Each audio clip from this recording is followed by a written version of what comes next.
Assalamu alaikum wa rahmatullahi ta'ala wa barakatuh. Foli ani tanni ni wali ɲumando amodi filali jama ani leli jama bela jelema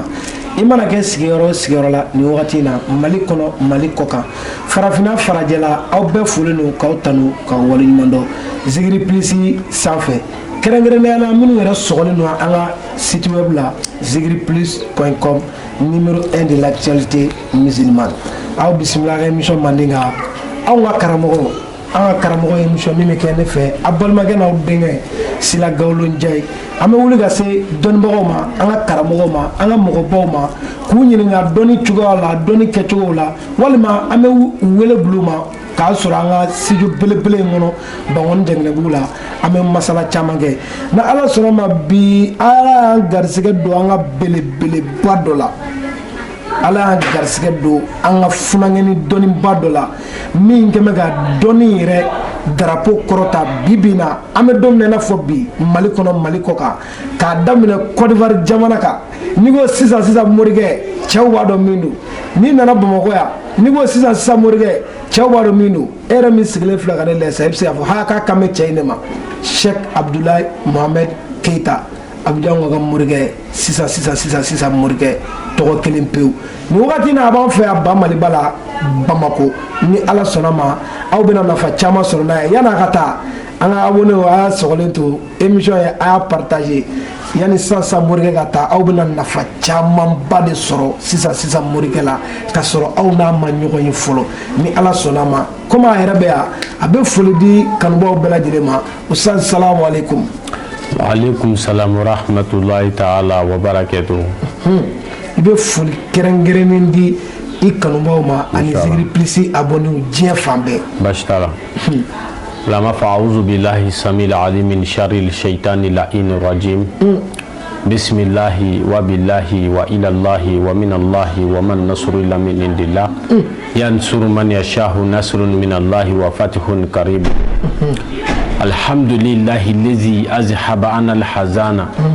wailul likulli humazati lumazati allazi jama'a malan wa adadahu yahsabu anna ma laqadahu kala la yumbazanna fil hutumati wa ma adraka mal hutumatu narullahi al muqaddatu allati tatalu ala la afidatina lil mu'asratun fi amadin mumadara alam nashrah laka sadraka wa wada'na anka wizraka allazi anqada zaraka wa rafa'na laka zikraka fa inna ma'al usri yusra inna ma'al usri yusra fa iza faragta fansawwa ila rabbika farghab rabbi ishrah li sadri wa yassir li amri wa halul 'uqdatam min يفقه قولي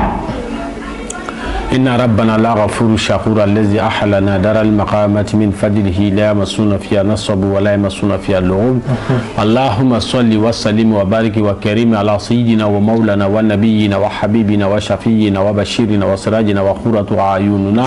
ووصلتنا إلى ربنا بالقاسم الأمين محمد صلى الله عليه وسلم عبدك ونبيك ورسولك نبي الأمي وعلى آله وأصحابه وأزواجه وذريته أفضل الصلاة وأزكى السلام وعن بركاته. Assalamu alaikum wa rahmatullahi ta'ala wa barakatuh. Wa alaikum salam wa rahmatullahi ta'ala wa barakatuh. Sila Gawlo Njayi an bɛ Ala fo fɔlɔ ka Ala waleɲuman dɔn ka kisi ni tanga ɲini Ala ba fɛ a k'an kisi k'an tanga ka bɔ sitanɛ tɔɔrɔ ma o kɔfɛ an y'an sinsin ni Ala tɔgɔ ye ka Ala tanu ka Ala waleɲuman dɔn tuguni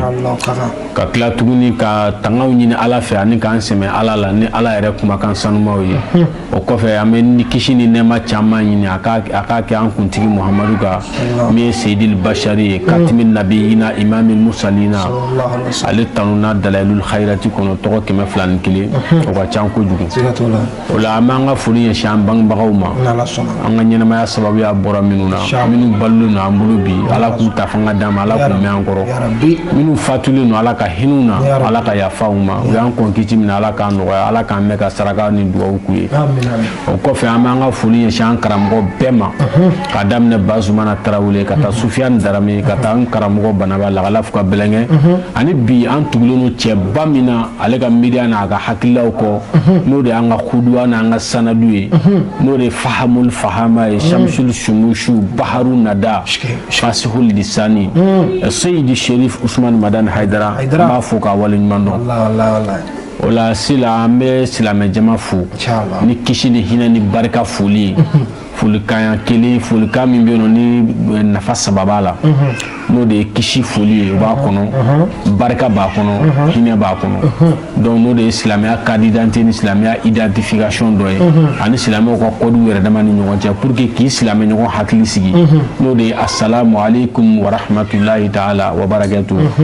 o la an bɛ zikiri pilisi abonné bɛɛ fo n b'a fɔ n ko an b'an ka abonné bɛɛ fo parce que ni tigi bɛ zikiri pilisi la ni ne ma k'a mɔgɔ fɔlɔ ye n ti k'a mɔgɔ laban ye parce que an bɛ zikiri pilisi jama bɛɛ fo a baarakɛlaw a directeurs a secrétaires a mɔgɔ bɛɛ mɔgɔ hali n'o bɛ kala ta ka bɔ mɔgɔ dɔ ye zikiri pilisi kan an ka foli ɲɛsinnen n'u bɛɛ lajɛlen ma an b'a fɔ n ko ala ka zikiri pilisi taa ɲɛ an y'a kalifa ala n'a ka kira la ala de ye Usumani Seydou Madani Hayidara sabati cɛw cɛla musow cɛla zikiri pilisi ala k'a sabati Hayidara bonya kama o kɔfɛ an bɛ a ka abonnéw fo so n'i y'a mɛn fa doniba ta a fɔ ɲumaga ɲuman wala n'i y'a mɛn gɔngɔn duuru i tɔrɔn fila de bɛ duguma n'i y'a bɛ courage ta ka taa mɔgɔw interviewer ka tila ka courage ta k'a ka forfaits jeni k'a ka sɛgɛnw kɛ ka tɔɔrɔw kɛ a b'a kɛ abonné ninnu de kama donc ni abonnéw fana tɛ yen ka aw jateminɛ ani ka courage don aw la a b'a dabila donc an bɛ abonnéw fo u bɛ forfait min ta pour que ka se k'aw filɛ ala k'a forfait sɔngɔ nɔgɔya ala k'an n'u jidi n'u y'an filɛ mɔgɔ y'a partager k'a aimer ala ka hɛrɛ k'i ye mɔgɔ m'a partager k'a aimer ala ka hɛrɛ k'i ye an b'o dugawu kɛ o kɔfɛ an b'i yɛrɛ fo kɛrɛnkɛrɛnnenya la vraiment ani n yɛrɛ kanubagaw an ka foli ɲɛsinnen don bɛɛ ma ka dugawu ɲini bɛɛ fɛ ani ka bɛɛ fo ka bɛɛ waleɲuman dɔn ani ka dugawu kɛ bɛɛ ye inshallah karamɔgɔ Ustaz Abdoulaye Mohamed Keita sisan morikɛ nin waati na a cogolen bɛ anw fɛ yan ba Maliba la Bamako mais temps bɛrɛ t'a bolo c'est pour cela a ka di anw ye an ka abonné ka wasa de sɔrɔ dɔnni ko kan c'est à dire ka se k'u to sigiyɔrɔ la k'u yɛrɛ magow dilan walima ci gɛlɛn bɛ minnu bolo cɛ gɛlɛnw ɲini minnu bɛ se ka u ka ci gɛlɛnw ta ka bila u kan yɔrɔnin bɛɛ zikiri pilisi kalenka de y'o ye n'Ala sɔnna ni anw ye tiɲɛtigi kunbɛn hali n'a sɔrɔ i bɛ kulu sanfɛ an bɛ yɛlɛ i nɔfɛ o hukumu de kɔnɔna na an y'an jija cogo bɛɛ la Ustaz ka séjour kɔnɔna na Bamako yan an ka se ka baro kɛ n'a ye pour que an ka nafa caman sɔrɔ karamɔgɔ an bɛna baro fɛn caman kan parce que n tɛna fɔ n'i k'i présenter parce que min yɛrɛ sigilen don sisan n'a ɲɛ bɛnnen ma a yɛrɛ b'a dɔn ko nin cɛ nin ye cɛ dɔ ye mais don o don mɔgɔ kura dɔ b'a lajɛ i b'i tɔgɔ ni jamu fɔ fɔlɔ an bɛ sɔrɔ ka don ɲininkali kɔnɔ. ok ala k'an bɛ sɔn a ma bon ne tɔgɔ de ko Abdoulaye n jamu ko Keita wala n fa ale de tɔgɔ ko Muhamadu donc komi n fa ko ka di n ye kojugu donc n y'ale tɔgɔ fara n tɔgɔ kan k'a kɛ Abdoulaye Mohamed Keita bon an fila jɛlen don Keita in de la parce que n y'o sɔrɔ n fa sababuya la wala ale sɔnna ka n danbe ɲɛ k'a di yan donc o la n tɔgɔ ko Abdoulaye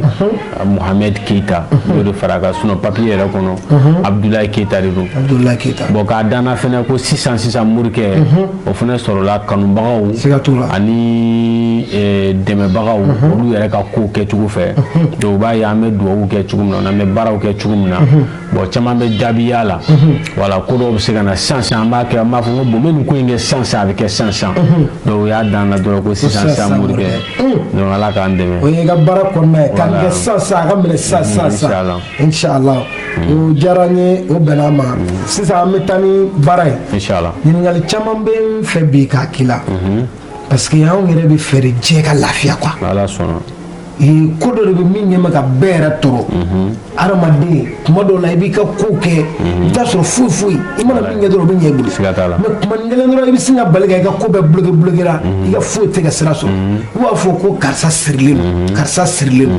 don mun yɛrɛ de bɛ siri lase adamaden ma ani est ce que o siri yɛrɛ bɛɛ ye dabali ye wa n bɛ fɛ k'i yɔrɔnin walawala an ka bɔ ne ye. ok ala k'an bɛ sɔn a ba ma. yarabi. bon an bɛ min f'i ɲɛna o la nin ye ɲininkali ba de ye bon mɔgɔw b'i pan nin kunna quoi mais i ye kuma dɔ de fɔ a bɛ ka ala kira de ladege tan barisa ala ko ala kira ma ko wa ma arsalnaka illa rahmatan lil alamin Muhamadu ne m'i ci foyi kama fo danfɛn bɛɛ ka hinɛ sɔrɔ nin ye bon n'aw ko k'a bɛ fɛ ko danfɛn bɛɛ de ka lafiya donc a bɛ ka ala kira ka sunan dɔ de labato y'a ye bon foyi fana tɛ yen min ye gansan ye hali ala m'an da ten gansan ala bɛna hadamadenw da a danni bannen ko a ko wa ma khalaqtul jinni wal insa illa liya'buduni y'a ye bon o danna an danna ale batoli min kama ala tilala k'a fɔ an ɲɛna tuguni ko fa'arifuni an qabla ta'buduni fa in lam ta'rifuni fa kayfa ta'buduni Allahu akbar y'a ye ala ko ma hadamadenw da ten n y'a da k'a kan bato de bon a ye san'a k'an bato fana a ye bato cogo ɲini k'a dɔn donc hadamadenya yɛrɛ fana ma da ten a ma da ten a ma da gansan quoi hadamadenya yɛrɛ fana sigilen don kow kan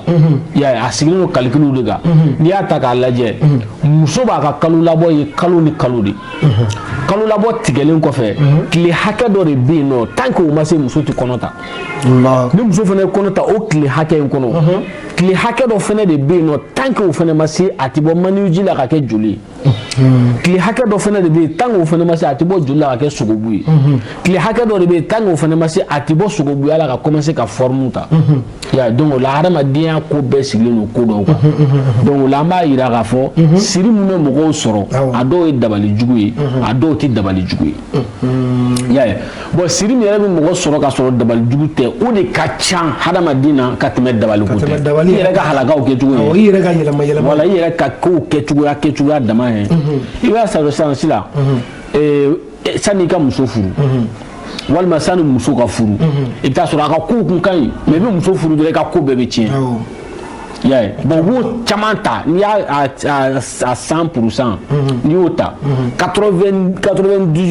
95% u b'a fɔ k'o bɛɛ ye muso tere de ye k'a sɔrɔ muso tere tɛ cɛ ni muso ka ko kɛcogo o de b'u siri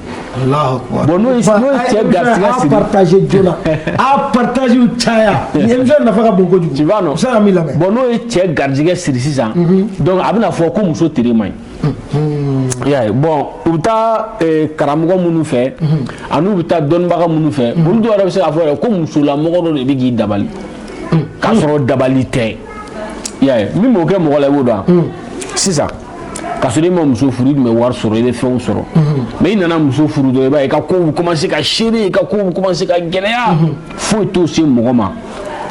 cɛ yɛrɛ ni muso bɛ kafoɲɔgɔnya mun kɛ k'u da ka sunɔgɔ fo ka taa dugu jɛ o de b'o se cɛ ma Allahu akbar y'a ye o de y'a to an ka kira Muhamadu o de kira ye dɛ o de y'a to ala kira Muhamadu kisi ni nɛɛma b'a ma a ko ni kafoɲɔgɔnya tɛmɛna ni furumuso ni ɲɔgɔn cɛ k'i kana sɔn ka da ka sunɔgɔ abada ko tant que i ma t'i nettoyer n'i ma se k'i ko k'i jɛ ka janaba ko kɛ n'i da muso kɛrɛfɛ k'i nettoyer quoi nɔgɔ minnu b'i farikolo la k'i k'olu bɔ yen ka n'i da y'a ye nafa caman b'o fana na ye n'i b'o kɛ genre kafoɲɔgɔnya tɛmɛna i ni muso ni ɲɔgɔn cɛ i da waatinin dɔ sera i lafiyara i taara ka t'i nettoyer hali ni m'i fari fan bɛɛ ko i taara i nettoyer dɔrɔn ka n'i da i nɔ la o b'a to impuissance sexuelle tɛ cɛ sɔrɔ fɔlɔ Allahu akbar ni cɛ o cɛ fana b'o kɛ genre e ni muso dara sisan nɔ i wulila ka t'i yɛrɛ nettoyer i tilala ka na i da muso kɛrɛfɛ i tilala ka se muso ma tuguni n'i y'o kɛ o den mun mana sɔrɔ o kɔnɔna na n'o y'i ka baarada de ye quoi n'i ka baarada de y'o ye i bɛ den o den sɔrɔ a den bɛɛ bɛ kɛ bali ye Allahu akbar y'a ye mais e b'i da ni muso ye ka kafoɲɔgɔnya kɛ o nɔgɔ kelen i bɛ tila ka segin ka na muso ma tuguni n'o kafoɲɔgɔnya kelen n'o den kelen sɔrɔla a den min magoya mɔgɔ ye a mana a sen don diɲɛ ko o ko la a laban tɛ diya a la Allahu akbar y'a ye o den sugu de ka ko bɛ mɔgɔ bɛɛ kamana gan a ka hɛrɛ sɔrɔ cogo bɛ bɛɛ kamana gan bon i ɲɛ b'o min na ne b'i da ka sunɔgɔ fo ka taa dugu jɛ ni dugu jɛra ka sɔrɔ ka t'i ko k'i nettoyer k'i ka janaba ko kana seli o de bɛ garijɛgɛ siri se cɛ ma a bɛ garijɛgɛ siri se muso ma bon e ni muso bɛ ka si dilan kelen kan su in na a sera nin dara in kan a sera ɲɔgɔn ma dara in na dugu jɛra o dara kelen bɛ yen nɔ tuguni a sera ɲɔgɔn ma mais genre a bɛ hakɛ to kan n b'a fɔ a ɲɛ kan verset jiw ma se dara ma quoi mais a tilala ka segin ka na da o dara kelen kan tugun ka si o kan tuguni o fana bɛ garijɛgɛ siri se mɔgɔ ma o bɛ mɔgɔ siri Allahu akbar bon ni nin siri ninnu sɔrɔ tant que i m'a dabila nasi tɛ se k'a ban yiri tɛ se k'a ban saraka tɛ se k'a ban f'i k'o dabila f'i k'o kɛwale ninnu yɛrɛ de dabila pewu voilà y'a ye bon sisan i b'an ka sokɔnɔnaw fana lajɛ i bɛ taa sɔrɔ an ka dilan jukɔrɔlaw falen don an ka tasaw de la ya ani ɲamankulu finikulu samarakulu wa an ka dilan jukɔrɔlaw falen n'o de la ma bɛɛ fili ka voilà nin fana bɛ mɔgɔ siri o bɛ mɔgɔ siri Allahu Akbar ya ye mɔgɔ bɛ yen nɔ n'i b'i ka fini ko araba n'i b'i ka fini ko samedi i t'i kɛ waritigi ye o fana bɛ mɔgɔ garijɛgɛ siri karamɔgɔ ni yɔrɔ siri mɔgɔ bɛ yen nɔ fini bɛ ko araba donya ni samedi donya hali ni tɔgɔ bɛ waritigiw ka lisi la hali n'a sɔrɔ i bɛ sanu birindigi sanfɛ i bɛ jigin Allahu Akbar mɔgɔ de bɛ dugukolo kan ne b'i ka fini ko i b'a ko samedi ni samedi y'a ye puisque i b'i ka fini ko dimanche o bɛ fɛn min se mɔgɔ ma ne b'o dɔn n'i b'i ka fini ko lundi o bɛ fɛn min se mɔgɔ ma n b'a dɔn n'i b'i ka fini ko mardi o bɛ fɛn min se mɔgɔ ma n b'a dɔn n'i b'i ka fini ko mercredi a bɛ fɛn min se mɔgɔ ma n b'a dɔn n'i b'i ka fini ko jeudi a bɛ fɛn min se mɔgɔ ma n b'a dɔn n'i b'i ka fini ko vendredi a bɛ fɛn min se mɔgɔ ma n b'o dɔn n'i b'i ka fini ko samedi o bɛ tɔɔrɔ min s'i ma n b'a dɔn mɔgɔ jumɛn ka fini kan ka ko dimanche n b'o dɔn mɔgɔ jumɛn ta man ka ko dimanche n b'o dɔn jɔn de ta kan ka ko lundi jɔn ta man ka ko lundi bon nin bɛɛ bɛ mɔgɔya la y'a ye nin bɛɛ de bɛ mɔgɔya la bon nafolo sɔrɔ sira kan ni garijɛgɛ foni sira kan mɔgɔ b'i ka fini ko mercredi ani samedi n'an ko araba ani sibiri mɔgɔ ka fini bi ko nin don fila la i bi sa fantanya de la i ti kɛ fɛn cɛ dɔ tun bɛ ala kira Muhamadu kisi ni nɛɛma b'a ma yanni kira ka fatu a delila ka na kira ma ko Muhamadu ko ɲɛma ko fantanya bɛna n bɔ silamɛya la ala kira ye don fila fɔ a ye ko to k'i ka fini ko nin don fila la a tora k'a ka fini ko don fila la kɔfɛ tuguni a nana hɛrɛ sɔrɔ ka hɛrɛ sɔrɔ a ma sanga janba a nana hɛrɛ sɔrɔ ka hɛrɛ sɔrɔ a bolila ka na kira ma ko ko Muhamadu ko ɲɛma dɛ ko sinon ko wari sɔrɔ ko sɔrɔ bɛna n bɔ silamɛya la Allahu Akbar y'a ye kira ko ko bon ko to k'i ka fini ko araba ani samedi cɛ tora k'a ka fini ko araba ni samedi a ma sangani sɔrɔ la a y'a ka nafolo fana bɛ ka tiɲɛ a bolila ka na kira ko Muhamadu ko sabali dɛ ko ɲɛma dɛ ko n ka nafolo tiɲɛ bɛ ka na n bɔ silamɛya la kira ko bon ko sisan ko n ye hɛrɛ f'i ye n ye tɔɔrɔ fana f'i ye k'i yɛrɛ bɛ taa choisir i yɛrɛ ye y'a ye hali ala yɛrɛ y'an da ten wa den nahu najiden ka sira fila da ɲuman sira juguman sira bɛɛ b'a dɔn siga t'o la y'a ye donc samedi ani araba comme an b'a la ko mun de bɛ siri se mɔgɔ ma wala o de la n bɛ k'o fɔ quoi voilà samedi ni araba y'a ye samedi ani mercredi samedi ni mercredi mɔgɔ ka fini bɛ k'o la siri b'i minɛ Allahu Akbar sira o kɔfɛ mɔgɔ y'o ye a b'a sɔni a b'a tigɛ n'a ɲi ye a b'a sɔni tigɛ n'a ɲi ye n'i ye 100 sɔrɔ n'i m'o dun o ba i tɛ dɔwɛrɛ sɔrɔ n'i ye 200 sɔrɔ n'i m'o dun o ba i tɛ dɔwɛrɛ sɔrɔ n'i ye 1000 sɔrɔ n'i m'o dun o ba i tɛ dɔwɛrɛ sɔrɔ n'i ye 2000 sɔrɔ n'i m'o dun o ba i tɛ fɛn wɛrɛ sɔrɔ mɔgɔ bɛ yen nɔ a bɛ to k'a ka fini minɛ garni dɔ b'a la ka sin k'o tigɛ ka bɔ a la ten ka fini to a yɛrɛ bakun kan o tigilamɔgɔ c'est à dire n'i ye 100 sɔrɔ bi sini i tɛ foyi sɔrɔ f'i ka 100 in dun k'a ban o la sini i bɛ sɔrɔ ka wari wɛrɛ sɔrɔ nin bɛɛ bɛ siri lase adamaden ma nin bɛɛ de bɛ siri lase mɔgɔ ma donc nin bɛɛ de kan ka lakɔlɔsi a ye émission ye a y'a partager dɛ yanni karamɔgɔ ka taa ɲɛfɛ Usain na numéro di joona a ye numéro in ta n'o ye sisan morikɛ yɛrɛ ka numéro ye Cheikh Abdoulaye Mohamed Keita a ka Mali numéro 00223 kɔfɛ le 76 28 15 52 o y'a ka Mali numéro ye appel bɛ k'o la mais o tɛ WhatsApp kan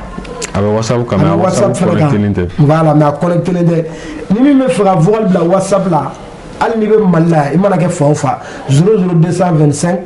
07 78 78 99 70 o y'a ka Côte d'Ivoire numéro de ye mais nin waati in na a bɛ Bamakɔ yan n'Ala sɔnna ma yanni karamɔgɔ ka taa kɔni an ka walawale caman sɔrɔ Usain ayiwa namu an ka taa inchallah voilà bon o fana bɛ siri se mɔgɔ ma i y'a faamuya bon mɔgɔ fana bɛ yen nɔ i si dilan o dalen don k'a kun ɲɛsin kɔrɔyan fanfɛla ma e b'i kunkolo ɲɛsin da kɔrɔ ma ne ta bɛ ten wala mɔgɔ si dilan kunkolo dalen don k'a ɲɛsin kɔrɔnya fanfɛla ma kɔrɔn fɛ k'a ɲɛsin kɔrɔn ma a kunyanfan bɛ kɔrɔn fɛ voilà e b'i mɛn tiriki tɔrɔkɔ la i b'a fɔ k'i bɛ sira o sira ta i bɛ siraw kunkunnu de sɔrɔ ka mɛ a si tɛ avancer Allahu akbar. A si t'an parce que mɔgɔ ka dabali tɛ foyi rien dɔ bɛ se k'a fɔ i ye ko tɛ k'i b'a dɔn ko sini n bɛna miliyɔn 1 d'i ma ni kunna ma diya sini a bɛ voyager. Ça nous le valait. C'est ça là. I y'a ye dɔ bɛ se k'a fɔ ma sisan ko bon n ka cɛ ko sini ko n'an ka taa nin yɔrɔ in na n'an taara e sigi b'a dɔn an bɛ sɔn ka 20,000 sɔrɔ n'i taara e bɛ 2,000 de sɔrɔ. I y'a ye donc o fana bɛɛ nin bɛɛ ye garisɛgɛ ko de ye o nin bɛɛ siri de se mɔgɔ ma. Bɛɛ siri de ye. Voilà tu vois non bon mɔgɔ bɛ yen nɔ i ka sokɔnɔna nalu bɛ to ka ye ka sokɔnɔna na voilà e garisɛgɛ tɛ foni. Allahu akbar. Mɔgɔ ka dabali tɛ ninnu ye quoi f'i ka ninnu dabila de. I y'a ye mɔgɔ bɛ yen nɔ e ka du donda o ɲɛsinnen don tilebi ma i siso da i bɛ si so min fana kɔnɔ o ɲɛsinnen don tilebi ma non e b'i si kɛ e tɛ kɛ fɛn ye. Hɛrɛ tɛ don a tɛ tɛmɛ hali o so in da la fo ka don. E b'i si de kɛ e tɛ kɛ fɛn ye. Allahu akbar. I y'a ye hali mɔgɔ bɛ hɛrɛ sɔrɔ ko min na i tɛ don a la. I y'a ye bon solution b'o la i ka lu donda da ɲɛsinnen don tilebi ma i yɛrɛ siso da fana ɲɛsinnen don tilebi ma e duralen don ka to ka fɛn bilenmanw de bila i ka da la. O de bɛ se k'a lakari. Voilà o de bɛ se k'a lakari. Hali n'i ye yirino bila i ka da la i b'a a wurusi ka y'a la. I bɛ yirino fɛn o fɛn bila i ka da la wurusi ka y'a bɛɛ la. I yɛrɛ farikolo la fana i jija tile kana bɔ ka bin ka sɔrɔ wurusi t'i farikolo yɔrɔ dɔ la. N'i ma bagi dɔ don i tɛgɛ la min ye bilenman ye fini fugulan dɔ don min ye bilenman ye ou bien i ka fini dɔ don min ye bilenman ye ou bien i ka samara dɔ don min ye bilenman ye. Allahu akbar. I y'a ye bon solution b'ale la bon nin bɛɛ bɛ siri se mɔgɔ ma bon komi émission don voilà waati la ko sinon a tɔ caman bɛ yen an bɛ se k'ale baro daminɛ sisan fo sini nin bɛ siri se mɔgɔ ma nin bɛ siri se mɔgɔ ma nin bɛ siri n b'a bɛɛ f'i ye. An ɲɛ bɛ ka ko ninnu bɛɛ kɛ dabali ko. Non olu tɛ dabali ye olu tɛ dabali ye. Allahu akbar. Ah n'o tɛ ne yɛrɛ ka dilan kun ye fan ye sini o kɔrɔ. Ne tɛ se ka maa bɔ a la. Bisimilahi. A ye émission y'a partagé a nafa ka bon kojugu parce que silamɛ n'i ye nafa sɔrɔ fɛn dɔ la i fana k'a kanu i silamɛ ɲɔgɔn dɔ ka nafa sɔrɔ ni o ye. A ye émission in partagé voilà bon sisan o sɛ nin ye lahalaw ye minnu bɛ yen n'i b'a la. Hali ni siri tigɛla mana d'i ma cogo cogo en tant que i m'olu dabila e ka siri kɔni tɛ ban fiyewu. A tɛ ban hali ni siri tigɛla dir'i ma i b'a kɛ k'a kɛ i tɛ foyi y'a la. Allahu akbar. I y'a ye siri tigɛla minnu bɛ ka d'i ma o ka ɲi dɛ. Siri tigɛla ka ɲi mais e yɛrɛ bɛ lahala min na il faut changer. I y'a ye. Allahu o tuma an ka jateminɛ kɛ an ka kow la parce que ko bɛɛ kɔrɔ bɛ ko bɛɛ la mais n'i ka dɔnni ma se min ma don min na a ma s'o ma ne yɛrɛ kɔni kabi ala k'an da n ma deli ka ninnu bɛɛ fɔlɔ n ka dɔnni ma se ninnu ma o de kama mɔgɔ ɲumanfɛ baro ka di mɔgɔ min yalala mɔgɔ min kalanna to ka baro kɛ n'a ye i bɛ nafa caman sɔrɔ a la Oustaz pour que an ka siriw tigɛ ka bɔ an na. Voilà bon pour que ka siri tigɛ ka b'i la i bɛ fɛ an ka kuma jumɛn kan i bɛ fɛ an ka kuma kuranɛ de kan wa ou bien i bɛ fɛ an ka kuma laturu de kan wa walima i bɛ fɛ an ka kuma yiri de kan wa pour que ka siri ninnu tigɛ voilà jumɛn ka d'aw ye. Sira fɛn fɛn ka di n ye dɔrɔn n ka taa n'o ye n mana bɔ ni fan o fan ye. Non n'i bɔra ni fɛn o fɛn n b'a bɛɛ dɔn n b'a moriya siraw dɔn n b'a bamananya siraw dɔn n b'a kuranɛ hayaw dɔn n b'a kuranɛ suraw dɔn. Voilà min ka di yɛrɛ ye dɔrɔn voilà donc i bɛ dɔ ta o la an bɛ taa quoi. Ne yɛrɛ kɔni bolo yiriko in de ka nɔgɔn. Yiri ne ka jate la quoi. Ok ala k'an bɛ sɔn a ma. Voilà parce que an bɛ taa sugu la an bɛ taa fɛn san. Yiritigi ninnu olu caman bɛ Mali la yan mais minnu bɛ kɔfɛ. Minnu bɛ kɔfɛ an bɛ se ka. Den baara a ti ɲɛ o an bɛ ɲɔgɔn nɛgɛ nin. Attends n'i tɛgɛ ma don a la quoi. Non i b'a baara a ti ɲɛ o. Mais faydaw bɛ fɔ an ye an m'u ta. Mais fayda minnu bɛ fɔ e ɲɛna i delila k'a fayda jumɛn de kɛ fɔlɔ min ɲɛna. Ɲininkali nin ye ɲininkali gɛlɛn. Siga tɛ nin na ɲininkali gɛlɛn. E kelen tɛ ne bɛ mɔgɔ caman ba de ɲininka nin na quoi. Ya ye a si tɛ kɛ. Alahu akbar. Ya ye. Laturuden kan. K'o tɛ ten yen dɛ ala y'a ka kiraw sugandi de quoi k'u ci k'u kɛ kira ye. Ala ye nabi ɲumanw sugandi de k'u ci k'u kɛ kira ye bon mɔgɔ minnu fana bɛ laturu baara n'a bɛ ɲɛ olu fana sugandilen don ala ka se kɔnɔ quoi n'a fɔra an ka bɔgɔ siɲɛ ka bɔ bin na n'a fɔra an ka bin siɲɛ ka bɔ bɔgɔ la walahi bilahi talahi bɛɛ man ka laturuden ci bɛɛ n'a baarali man kan o fɛn tɛ o minnu bɛ ko ka sa an bɛ se k'olu dɛmɛ ni jumɛn ye kuranɛhaya ala k'an dɛmɛ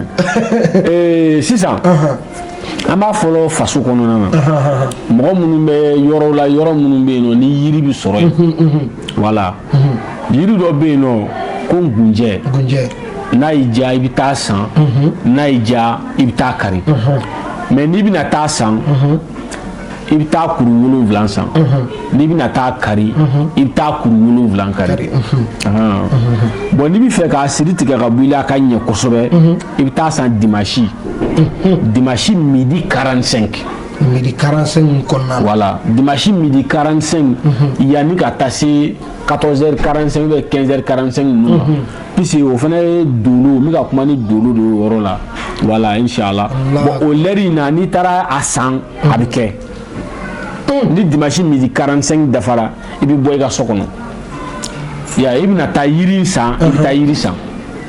walima n'i bɛ taa kari voilà i bɛ taa kari i kɔni ka bɔ midi 45 i ka bɔ ni midi 45 dafara k'i to so kɔnɔ i ka bɔ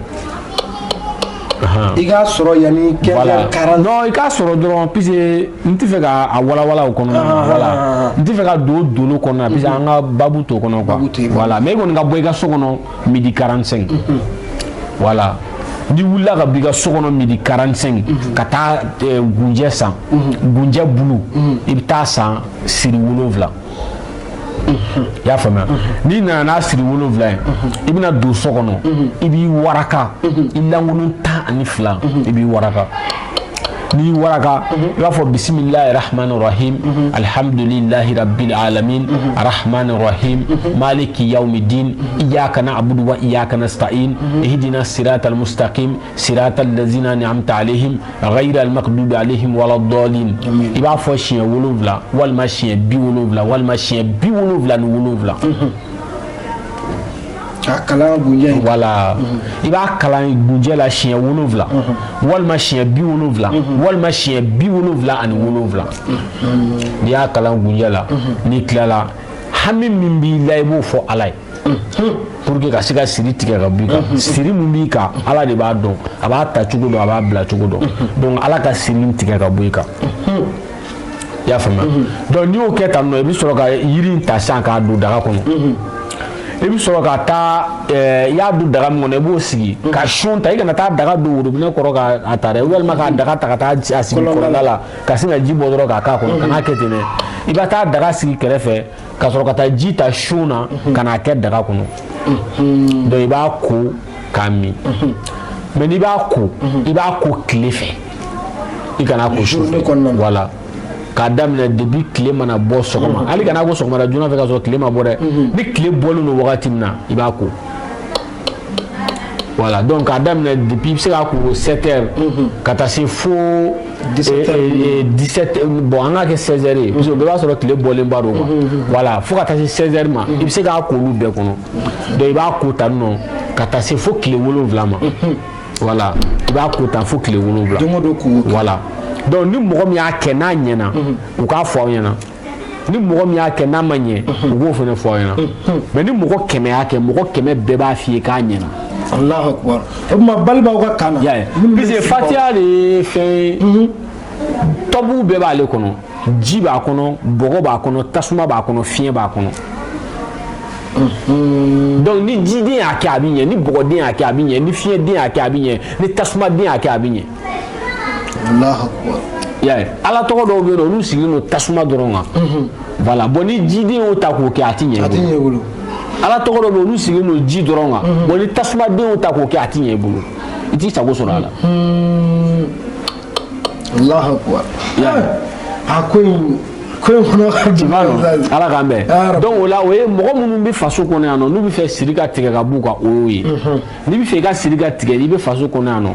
e tɛ se ka taa kungo kɔnɔ ka taa gunjɛ kari donc i bɛ taa gunjɛ san sugu la mais n'i bɛna taa san sugu la a tɛ san don bɛɛ i bɛ wuli dimanche ni midi 45 sera i bɛ wuli ka taa gunjɛ san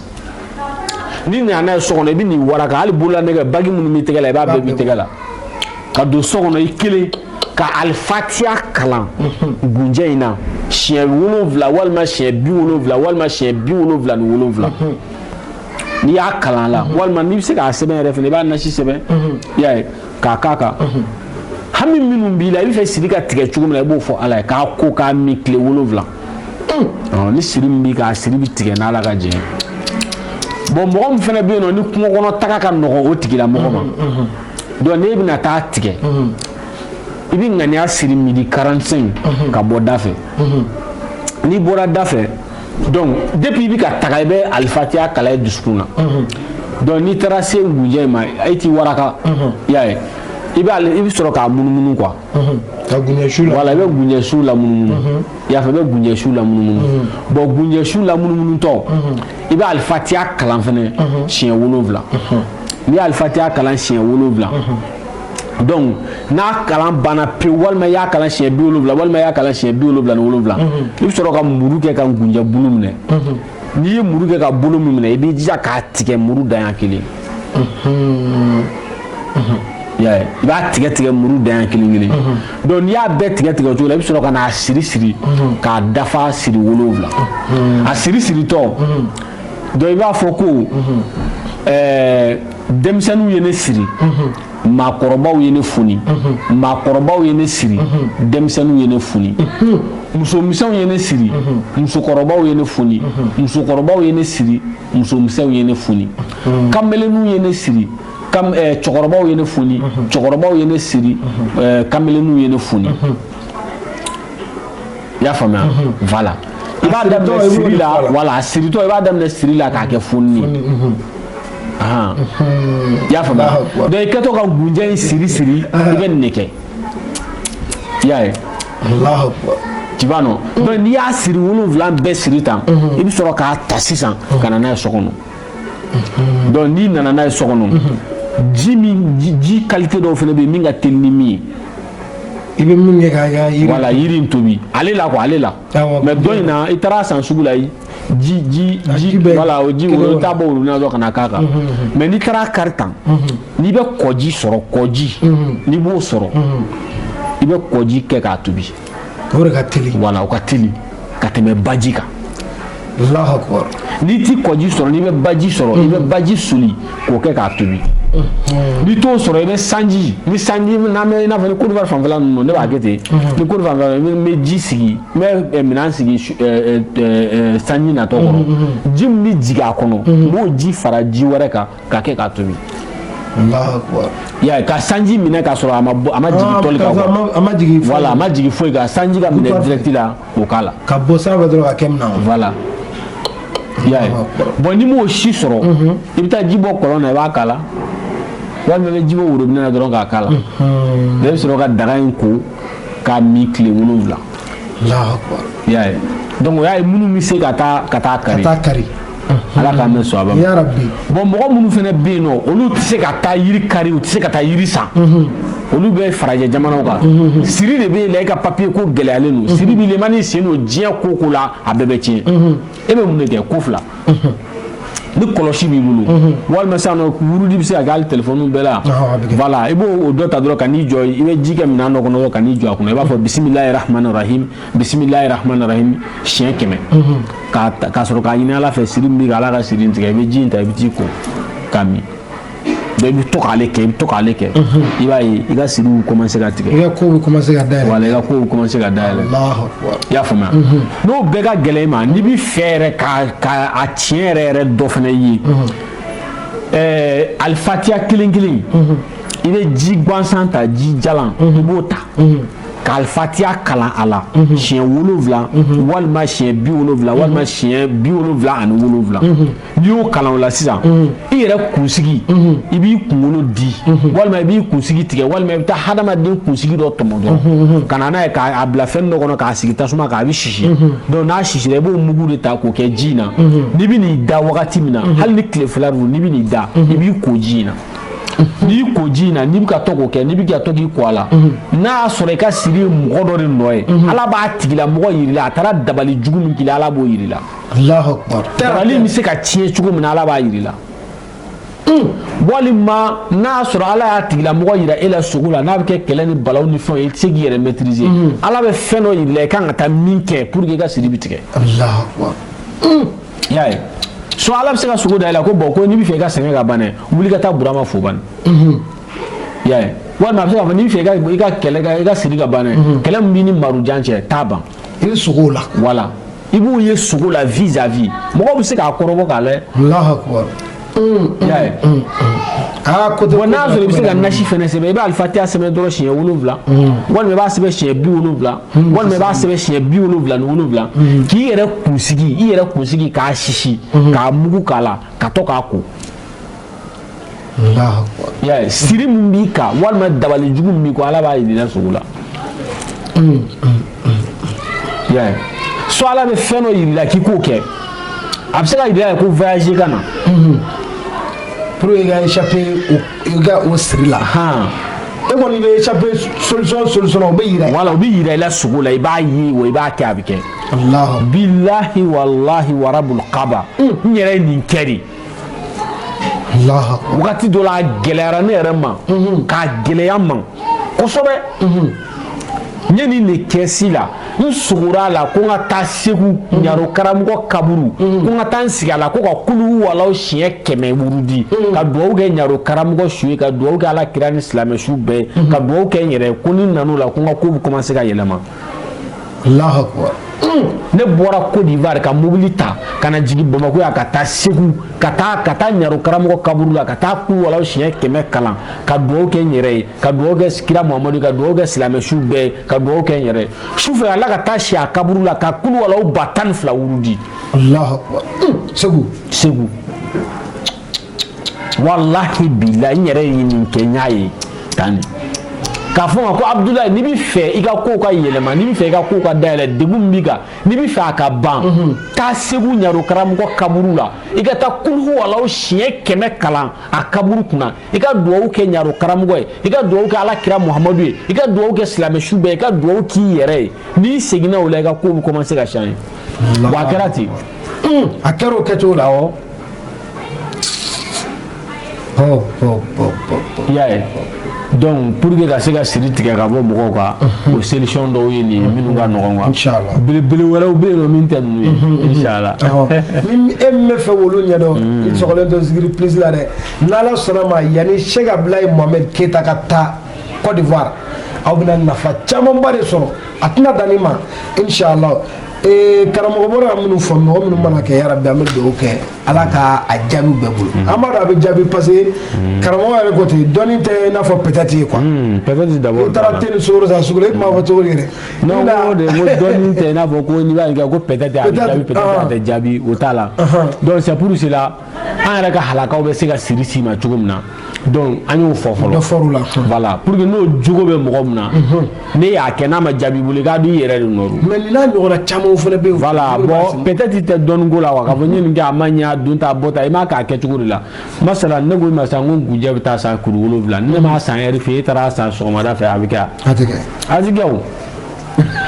gulo dɔ de bɛ voilà a tɛ kɛ fɔ quoi e de voilà puisque ni tile bɔra ɛri 12 de don bon dolo 12 de bɛ bɔ ka don dolo 12 ninnu bɛɛ n'a mago don Allahu akbar ko dɔ bɛ ɲɛ ɛri dɔ kɔnɔ o tɛ ɲɛ o ɛri dɔ kɔnɔ ko dɔ fana bɛ ɲɛ ɛri dɔ kɔnɔ o tɛ ɲɛ ɛri dɔ kɔnɔ ko dɔ bɛ ɲɛ dɔ fana bolo Voilà. i n'a fɔ a b'a dolo i n'a fɔ doloko in bɛ dɔn cogo di k'a fɔ ne ye ji ye ne ye tasuma bon o ye ye kalan nin ani calcul f'i k'o kalan de kɛ mais a t'o filɛliw kɛ k'a o fɔ bon a filɛli bɛ se ka kɛ a filɛli bɛ kɛ k'i ka filɛli yɛrɛ kɛ k'a fɔ a i ye jiden nin voilà i bɛ tan i bɛ tan i bɛ tan o bɛ yen quoi i y'a ye a m'a fɔ o ma de ko buruju gosi i y'a ye bon mɔgɔ dɔw bɛ siran a ɲɛ k'i bɛ nin sako dɔn i bɛ nin kɛ tan i bɛ non a n'o tɛ kelen ye i bɛ se k'i ka buruju gosi k'a dɔn jimafɛn baara de ka di n na voilà puisque sisan nɔ mɔgɔ min ye tasumaden ye n'o tigi taara ka taa don essence feere la est-ce que a ka di yan walima o taara don jɛgɛ kɛnɛ feere la walima o taara don jɛgɛ kɛnɛ feere la olu tɛ ɲɔgɔn ye o tɛ ɲɔgɔn ye i y'a ye dɔnnibaga dɔ b'a fɔ ko tasumaden ye mɔgɔ min ye k'a tigi bɛ se ka essence feere ko wa k'a bɛ jaabi ko puisque ko essence bɛ kɛ mobili kɔnɔ voilà ko puisque ko essence bɛ kɛ mobili kɔnɔ quoi essence dun ye ji voilà essence dun ye ji de i y'a ye dɔnnibaga baden de b'a fɔ mais ne ma sɔn a ma quoi i y'a ye ne ma sɔn ma n'i ye jiden n'i taara essence feere a bɛ se ka ɲɛ i bolo voilà mais ni tasuma ye voilà ne taara essence feere la non i ka foyi tɛ taa ɲɛfɛ Allahu akbar aw kuma bi émission in ka di bamananw ko kuma ka di to wolof ka di toujours me numéro d'aw ma Cheikh Abdoulaye Mohamed Keita ni waati na b'an fɛ Bamakɔ yan Mali la yan'a ta kuma cɛ numéro mago b'a la a bɛ se k'a wele 00223 76 28 15 52 walima ni mɔgɔ min mago b'a la waati bɛɛ a kɛra a bɛ yan o a kɛra a bɛ Côte d'Ivoire o ye 00225 07 78 78 99 70 ni mɔgɔ min mago yɛrɛ b'a la ne mago bɛ nin ko in na k'a dɔn i ka nin question in poser Cheikh Abdoulaye Mohamed Keita kun walima n bɛ fɛ ka nin dɔn karamɔgɔ yɛrɛ ka ko la i bɛ ne yɛrɛ wele 73 40 72 61 walima i b'a bila commentaire la ou n'i donna Zikiri Plus page yɛrɛ kɔnɔ WhatsApp bɛ yen i b'a bila yen n'Ala sɔnna ma i na n kɔrɔkɛ bɛ ɲɔgɔn sɔrɔ n'o ye Nabura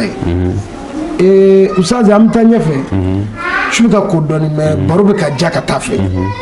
an kumana